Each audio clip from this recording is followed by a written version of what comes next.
Ish ministri i financave Arbel Malaj dhe eksperti i ekonomisë Solti Rumbullaku mendojnë se Greqia do të shkojë drejt falimentit në rast se nuk merr masa emergjente për të frenuar daljen nga euro.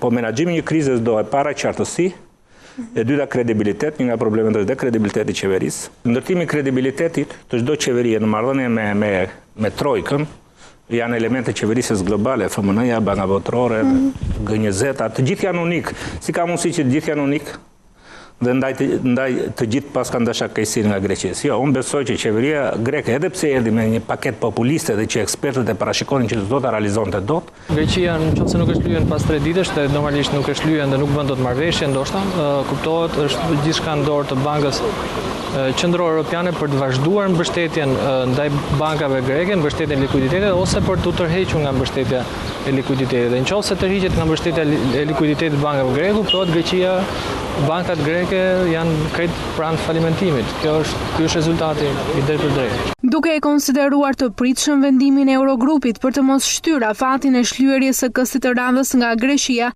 Malaj dhe Rumbullaku japin këtë vlerësim për kërkesën e shtetit helen për referendum. Kjo është një lëvizje shumë e papritur, është krejt e panatyrshme dhe është, besoj, si një lloj situate ku shkon pranë ekstremit dhe i mbetet diçka pastaj Eurogrupit për ta zgjidhur. Fakti që shpeshherë qeveritë ndryshme në Greqi kanë përdorur referendumin si një element për të bërë presion mbi negociata duke menduar që populli nuk do votoj për masa shtrënguese, atëherë është mirë që ky referendum të bëhet së radhe, sa më shpejt që të jetë mundur, dhe përfundimisht të ndahet, sepse paqartësitë në tregjet e kapitaleve do ta bëjnë më të rëndë situatën. Ata që do ta paguajnë Kosovën do të jenë taksapaguesit grek. Malaj dhe Rumbullaku qësojnë shqiptarët duke deklaruar se depozitat e tyre në bankat greke që operojnë në vendin tonë janë të sigurta. Ne kemi vite që punojmë për të krijuar një sistem më të imunizuar të bankave